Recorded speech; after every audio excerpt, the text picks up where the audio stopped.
Ravi de vous accompagner pour cette soirée sur ce sujet si social, si humain, économique, fondamental en tout cas, avec les attentes des franciliens très éclairantes, vous allez le constater, qui vont servir de support justement aux échanges qui nous réunissent.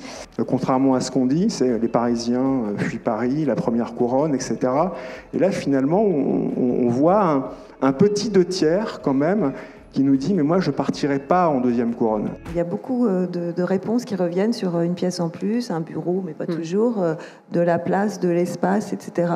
Et ben je trouve que c'est intéressant de voir que les gens ont besoin de choses totalement essentielles, quoi, de la lumière, l'espace extérieur et de la place.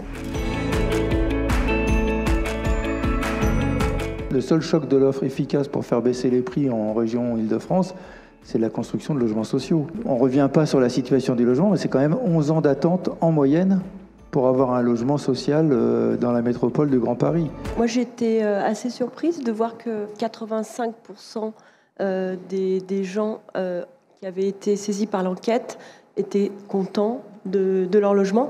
Moi, j'ai fait un tout petit sondage dans mon agence où il y a pas mal de jeunes et il y en a qu'un qui était content de son logement en fait.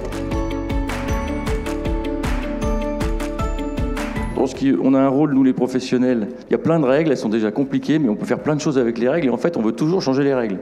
Et donc je dis pas qu'il faut pas changer certaines règles, mais je dis qu'en étant un peu astucieux, on peut trouver des tas d'idées et refaire des choses intelligentes. À mon avis, la clé va être quand même la mise en place et la systématisation un peu d'un accompagnement, d'ailleurs, auquel les architectes sont invités à être partie prenante à travers le dispositif Mon Accompagnateur Rénov', parce que, en fait, finalement, pour le particulier, le guichet unique ou la clé la plus simple, c'est quand même d'avoir un professionnel qui va le conseiller dans ses aides, lui projeter des scénarios de travaux.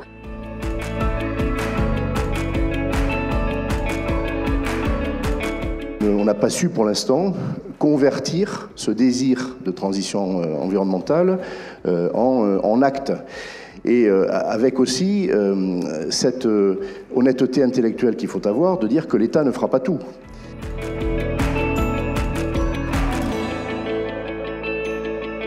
On a beaucoup parlé de la question du logement, mais le logement, c'est pas que la cellule habitée, c'est aussi l'espace public. Elle en a parlé. Et donc c'est toute la question urbaine en fait qui est questionnée derrière ça. Mais finalement, cette enquête, c'est une forme de programme aussi, je trouve. Il y a des attentes qui sont là, qui sont manifestées.